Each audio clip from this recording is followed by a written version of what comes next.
नहीं होती। तो ग्लूकोज का आपको कंब्यूजन इंथैल्पी दी गई है, कंब्यूजन ऊष्मा दी गई है 2900 किलो जूल पर मोल दी गई है। तो इस क्वेश्चन को सोल्व करेंगे। चलिए, क्वेश्चन क्या कह रहा है, कह रहा है कि ये चीज़ें हैं, ठीक है, ये आ गया आपके पास। अब आपको पता है क्या करना है। सबसे पहले आपको निकालना पड़ेगा कि 10,000 के लिए कितने मोल्स ऊर्जा चाहिए होगी, 10,000 के लिए कितने मोल्स ऊर्जा चाहिए होगी, क्योंकि एक मोल ग्लूकोज C6H12O6 कितनी हमें दे रहा है, 2900 किलो जूल पर मोल हमें ऊर्जा दे रहा है, ठीक है। तो हमें पता करना पड़ेगा कि कितने मोल्स के लिए, कितने मोल्स इस ऊर्जा के लिए हमें कितने मोल ग्लूकोज की ज़रूरत पड़ेगी, यानी कि इस ऊर्जा के लिए। तो हमें निकालना पड़ेगा कि 10,000 किलो जूल पर मोल, यानी किलो जूल ऊर्जा के लिए हमें कितने मोल्स की ज़रूरत पड़ेगी, मोल्स, ठीक है। तो हम क्या करेंगे, मोल्स निकालने के लिए हम 2900 से इसको डिवाइड कर देंगे, ठीक है। 10,000 डिवाइडेड बाय 2900, ठीक है। 20 से 20 कैंसिल आउट। इसको जब आप कैंसिल आउट करोगे, मेरे पास लिखा पड़ा है, मैं इसको निकाल देता हूँ, आप लोग निकाल कर देखना।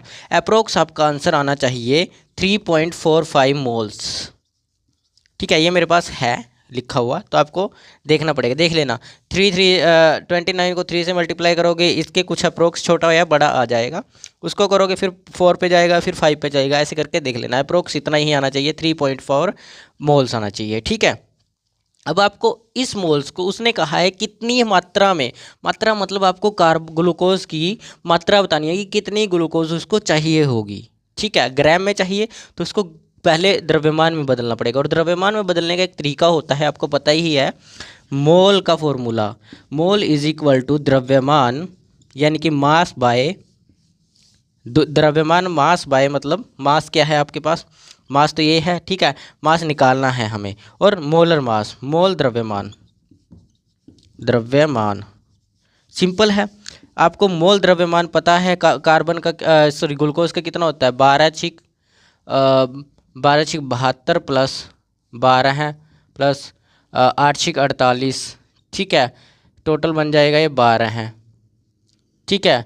12 12 है, 2 6, कितने हो गए, 6 और 7 13, 132 होता है, 132 आ जाएगा। तो हमारे पास इधर कितने मोल्स हैं, इतने मोल्स हैं। ये देखिए, ग्लूकोज के हमने मोल्स निकाल लिए थे यहाँ पे भी, हमें इतनी एनर्जी के लिए कितने मोल्स की ज़रूरत पड़ेगी, इतने मोल्स की ज़रूरत पड़ेगी, ठीक है।